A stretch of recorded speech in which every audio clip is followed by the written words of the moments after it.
Hi guys, this is Simcenter Testlab signature acquisition module, and today I'm going to show you how to see the live reading of audio of anything that you are recording actually. And you are setting the run name, and when you click the arm button, and in this region you can see the live reading actually. So to visualize it, you just click on the Data Explorer up and online processing and monitor, and in that, like, I'm measuring frequency actually. So going to frequency, I'm selecting everything and I'm just dragging it and putting on there. Okay, yeah, now it will be easily visible, the live readings of what your accelerometer or any device you have connected that's measuring, and it can be seen. And if you click the play button, it will start recording. Until you click the play button, it won't be recording. You can just see it.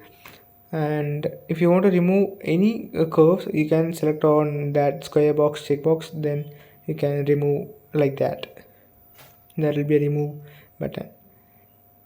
So to stop it, you can click in the stop button, and it will be ask you whether to save or no.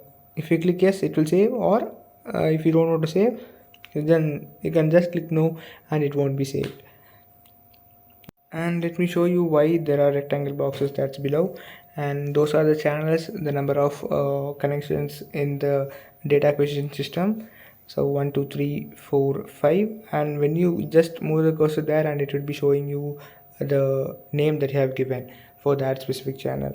You can give that in channel setup actually. And let me show where it is, like the channel setup. You can see that there are 5 things. The first one is tachometer, leave that, and the below last 5, those are those.